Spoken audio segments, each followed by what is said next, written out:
बिस्मिल्लाहिर्रहमानिर्रहीम। अस्सलाम वालेकुम। दो बहुत बड़ी खबरें आ रही हैं और दोनों ही इस वक्त अमेरिका और इसराइल के लिए दिल दहला देने वाली है। सबसे पहले सबसे बड़ी खबर ये है कि इस वक्त शाम से जो लोकल सहाफ़ी हैं वो रिपोर्ट कर रहे हैं कि इसराइल का F-16 तैयारा जो कल शाम में बमबारी के लिए आया था, उसको रूस के डिफेंस सिस्टम जो शाम में इस वक्त लगा हुआ है उसने उड़ा दिया है।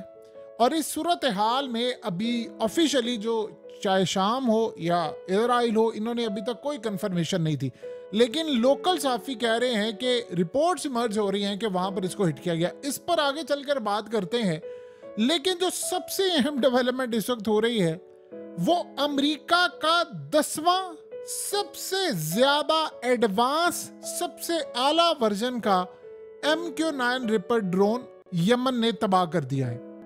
आपको लगेगा कि ये खबर 2 दिन वाली पुरानी है, ऐसा नहीं है। 2 दिन पहले जो खबर थी उसके बाद यानी पिछले कई दिनों में इतनी तबाही हो गई है कि अब गालिबन 10वां इस वक्त अमेरिका का MQ-9 रिपर ड्रोन तबाह कर दिया गया है। ये इतना अमेरिका के लिए बड़ा झटका था और दुनिया में सबसे बड़ा सवाल उठ गया है कि अमेरिका के जब ड्रोन्स यानी 2-2 दिन के वक्फे से तबाह हो रहे हैं तो फिर सवाल ये पैदा होता है कि अमेरिका को जरूरत क्या पड़ी हुई है कि वो MQ-9 रिपर ड्रोन भेजे और वो भेज कर तबाही करे। इस दफा सूरत हाल ये है कि अमेरिका का जो MQ-9 रिपर ड्रोन आया था वो याद रहे यमन की डीप इनसाइड तक चला गया था, लेकिन फिर वहां पर जाकर हिट कर दिया। यानी इस दफा सीन ये हुआ है, गालिबन इन्होंने जो अपना ड्रोन भेजा है वो एडवांस वर्जन था। जो पीछे 2-3 दिन पहले हिट हुआ उससे ज्यादा खतरनाक था।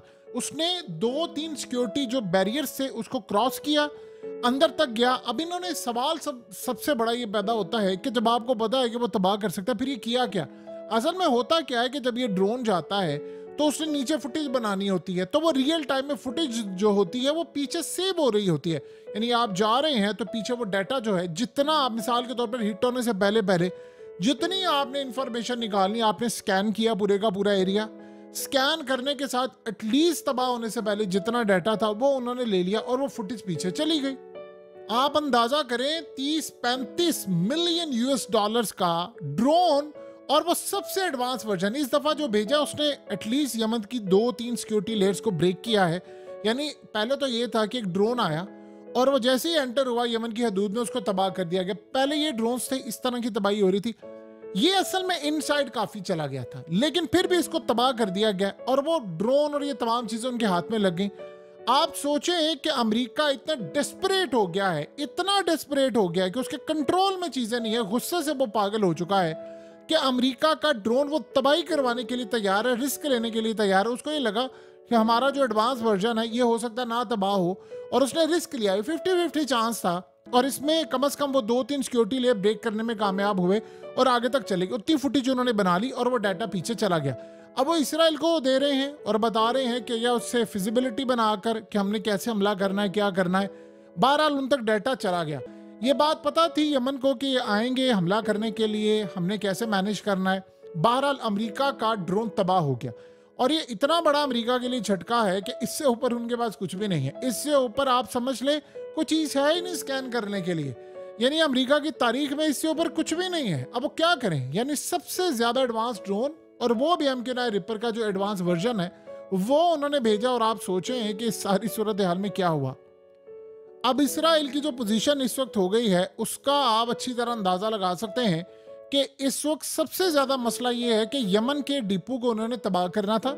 ये जहां मिसाइल पड़े हुए थे, ये जानना असल में ये चाह रहे थे कि यमन के पास एडवांस डिफेंस सिस्टम कहां पर लगा हुआ है, हम कहां पर हिट करें। इन्होंने करना है यमन के ऊपर बहुत बड़ा स्ट्राइक, F-35 से करें, बॉम्बर से करें या इसराइल आकर स्ट्राइक करे। असल में ये फुटेज और डाटा जो है वो खाली अमेरिका ने यूज नहीं करना, ये इसराइल को भी देना था।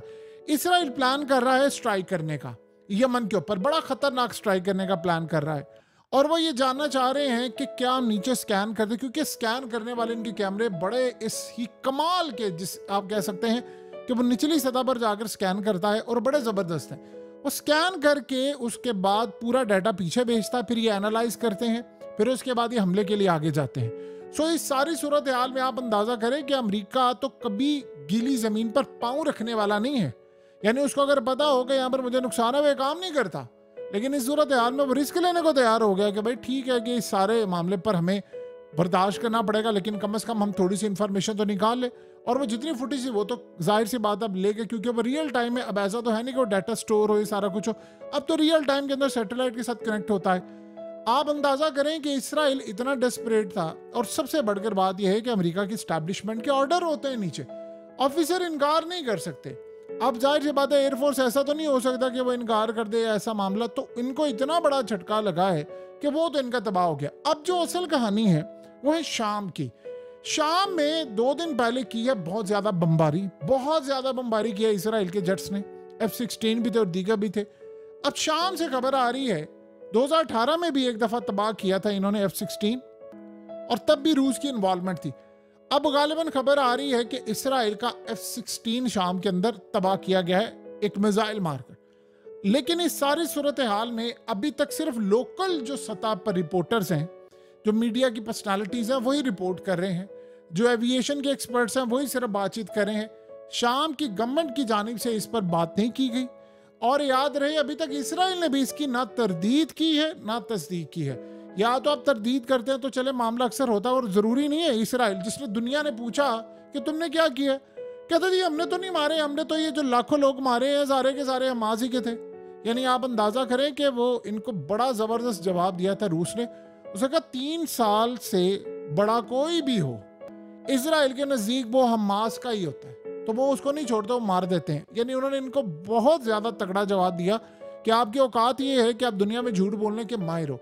अब ये जो सीन हुआ है ये बड़ा ही इंटरेस्टिंग है। अगर F-16 गिरा दिया गया, इसकी कंफर्मेशन कुछ अरसे में हो जाएगी। और ये भी पॉसिबिलिटी है कि इस सारी सूरत हाल में जो खबर ये आ रही है कि जी डिफेंस सिस्टम जो रूस का था, देखिए वहां पर ऑपरेटिव जो काम कर रहे हैं वो डिफरेंट तरह के हैं, यानी ग्रुप्स काम कर रहे हैं डिफरेंट, वो भी इसराइल को निशाना बना रहे हैं और दीगर भी। अगर ये वाकई ऐसा हो गया है तो आप ये समझ लें कि इसराइल के लिए बहुत बड़ा झटका है, क्योंकि जो बमबारी वो कर, अब जाहिर सी बात है बहुत सारे ऐसे इलाके हैं जहां पर रूस ने अपने डिफेंस सिस्टम इंस्टॉल करवाए हैं, तो वो वहां से इनको हिट करें, इनका तो पैरों तले जमीन निकल जाएगी। इसराइल की पोजीशन बहुत ज्यादा खतरनाक है, हत्ता कि वो देखिए उसका क्या प्लान होता है। वो जाते हैं, वो जाकर हिट कर देते हैं, आम मासूम लोगों को हिट करते हैं, उनके पास और करने के लिए कुछ नहीं है। सो अब अगर ये काम हो गया है तो रूस के लिए तो बहुत बड़ी ये विक्ट्री है। देखिए लड़ाई जो है वो इस वक्त रूस पर है। इजराइल ने कहा है कि हमने हिजबुल्लाह का कमांडर लिबनान में मार दिया है। उन्होंने कहा कि ये असल में उनकी इलीट फोर्स का कमांडर था और हमने वो मार दिया। अब बहुत सारी ऐसी, देखिए जंग है, जंग के अंदर बहुत सारे लोग मारे जाते हैं, बहुत सारी तबाही होती है। अब इसराइल ने जॉर्डन के किंग को एक धमकी या मेज पैगाम दिया है, और जॉर्डन के किंग को कहा है, चूंकि जॉर्डन के अंदर आपको पता है एक ट्रक ड्राइवर ने 3 जो बॉर्डर पुलिस थी इजराइल की, उनके 3 कमांडोस मार दिए, तो वहां पर तो जश्न मनाया जा रहा है, लोग बड़े खुश हैं, सारा कुछ। उन्हें जॉर्डन के किंग को कहा है आप साइड चूज कर लें कि आप अपने लोगों के साथ खड़े या हमारे साथ खड़े। अब आपको पता है कि खास तौर पर ये जो नस्ल से वो ताल्लुक रखते हैं, यानी जो जॉर्डन के अंदर 50% वो लोग हैं जो फलस्तीन से आए हुए हैं, तो जाहिर सी बात है आबादी उनकी है।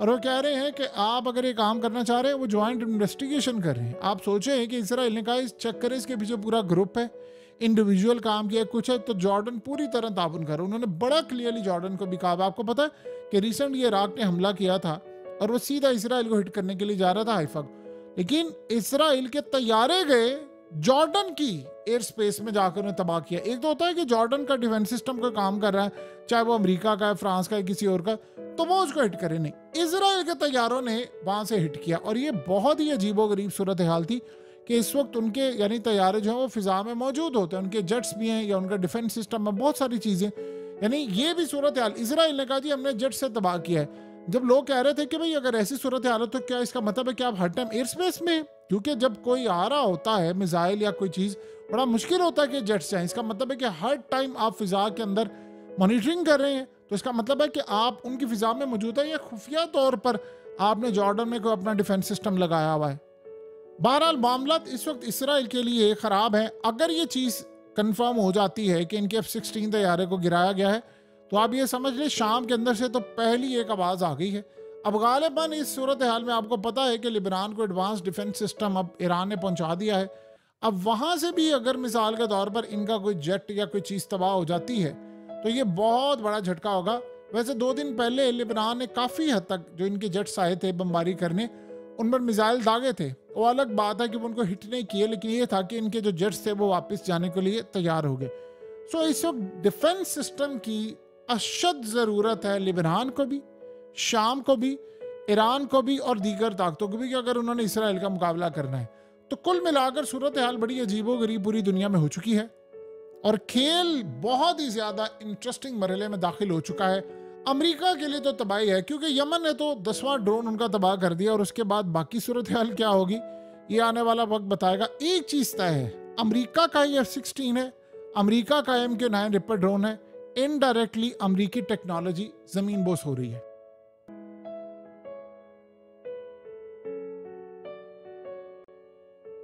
हकीकत टीवी को सब्सक्राइब करना मत भूलें, वीडियो को लाइक करें, शेयर करें और कमेंट सेक्शन में अपनी राय का इजहार ज़रूर करें।